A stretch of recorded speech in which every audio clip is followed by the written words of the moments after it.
for interrupting. So this session is called What's Your Story? So grass was greener on the other side. I don't know. So why I don't know. crossing the bridge when they already had grass at the other end? So Maybe your goats, you should tell them that. Don't cross over, just eat the grass here. If you were the goat herd. So I'm going to leave the interpretation to you, and we'll attempt to answer that during the course of the workshop. Right. So my name is Deepta Vivekanand, and I am a professional storyteller. It is a real thing. Somebody asked me outside, is that what you do? Is that your day job? And I said, yes, it is. I thought I should tell you a little bit about how this came to be, because this session is called What's Your Story? I thought I should begin with my story. So it was 2010, and I had just quit my corporate career, which I had a regular 9-to-5 job in corporate learning and development. Because I quit, I wanted to do something more creative and more interesting. And I entered the world of storytelling because it was all new and exciting, and I'd just come to rediscover it in my life. So I took up a franchise of this storytelling organization that was based in Bangalore. And suddenly, I found myself, from teaching corporate employees like yourself, sitting in air-conditioned classrooms on very comfortable, cushy swivel chairs, in front of a group of kids, sprawled out on the floor, and telling them stories. Stories about kings and queens, birds and animals, the sun and the moon. It was wonderful. And the children, with their sparkly eyes, they were so full of questions. And together we made so many new discoveries about this world.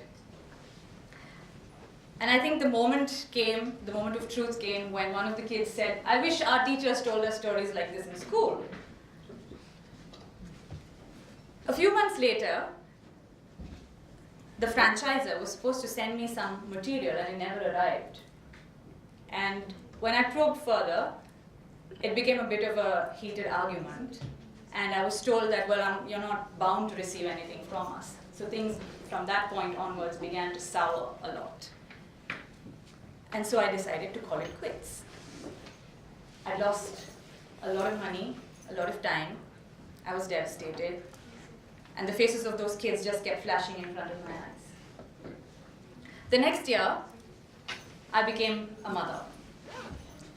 So I was dealing with postpartum issues, sleepless nights, and this general loss of self-worth that anybody who has given birth to a child would feel.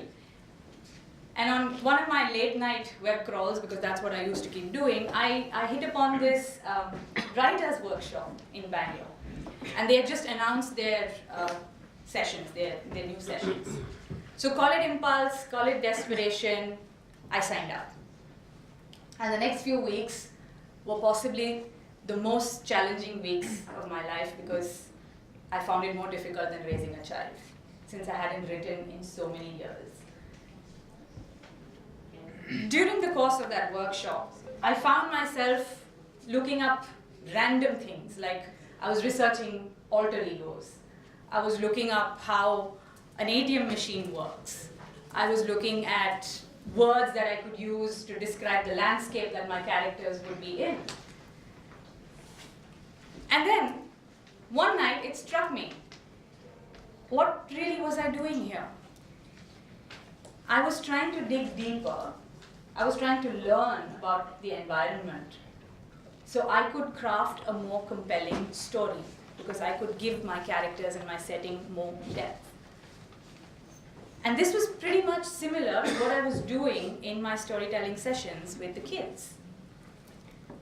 And that question that child asked me came back in my mind. Why don't teachers tell stories like this in schools? So, like a brainwave, it just came to me that day, and I decided, how about I find a way to marry stories and learning?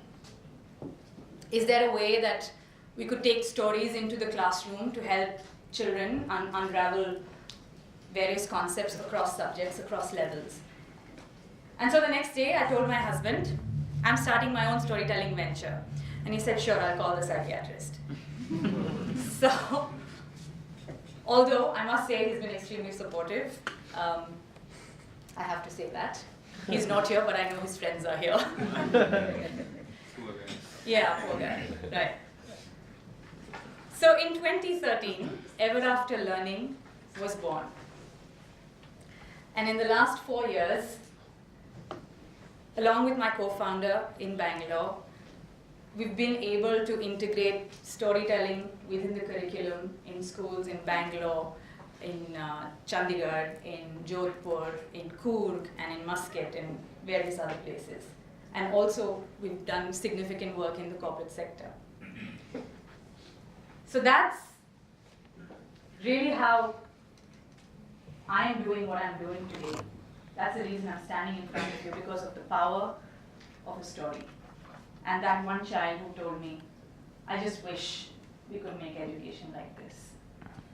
So with that, I'd like to begin the session today about what storytelling is, why it works, and how can we understand the structure of a story, and what can we do to implement the power of storytelling, to leverage the power of storytelling in our areas of work and life. So if I have your permission, we can go ahead. All right. So I want to start with a question. What makes stories work? Can you give me an example of a story that has really moved you? Something that everybody might be able to relate with. I think as a starters, it needs to stick. It needs to have some attraction. Then something which I can resonate with. Okay. And something I could take away from. Okay. Visualization. Right. Yes. Something I can relate to. Something you can relate to. Something where you feel that you're there in the story. Something that makes you feel that you're there. Okay. Right. Yes. And then possibly building up of anxiety, and then finally releasing it through like either a culmination in a sad or a happy way. Okay. Both ways. Right. When you're hopeful. When you're hopeful. Okay. Right. With a lot of emotions and a struggle, and there's a happy ending. Right. The main thing is like you don't forget the story, you just learn automatically. So you remember automatically. But on the other hand, when we are reading or something, we forget. For example, in exams, what we have actually learned, we all have forget. But the stories we remember till now also, what we have learned in our childhood days. Yes. Right. So clearly, stories stick because they make an emotional connection with the person who's listening to the story. You resonate with the story at a level that you possibly cannot, you cannot feel, or you cannot feel tangibly, right? It's all happening in your mind, and you're connecting with each of these characters in the story because you see parts of yourself in the story. And you're able to view the world, you're able to view your problems through the medium of story. And that is why it works. Now,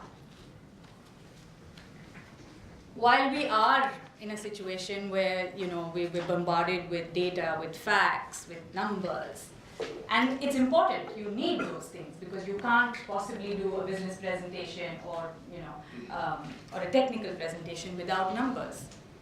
And data makes you think. But can you humanize that data?